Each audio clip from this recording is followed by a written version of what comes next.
ഞാൻ ഒത്തിരി പ്രാർത്ഥിച്ച് കിട്ടിയതാ, ഒത്തിരി വില കൊടുത്ത് കിട്ടിയതാ, ഒത്തിരി കരഞ്ഞ് കിട്ടിയതാ, 25 കൊല്ലം ചോദിച്ച് കിട്ടിയതാ. അടുത്ത നിമിഷം ചാരമാകാൻ പോകുന്നേ. വിളിച്ചു പറ, ദൈവം നോക്കിക്കൊള്ളും. നിനക്കറിയാം, നിന്റെ ബുദ്ധിക്കറിയാം ഇതെങ്ങനെ നടക്കുമെന്ന്.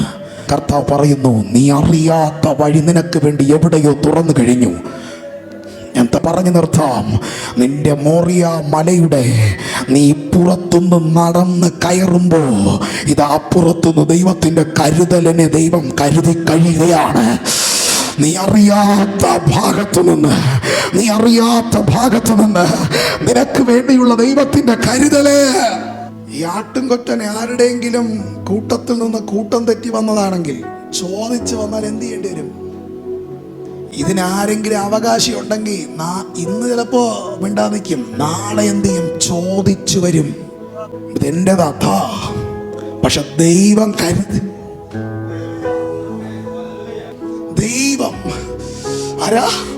ദൈവം കരുതിയതാണെങ്കിൽ അതിന് അവകാശം പറയാൻ ഒരുത്തരം വരത്തില്ല. അത് നീയും നിന്റെ തലമുറയും പ്രാപിക്കും.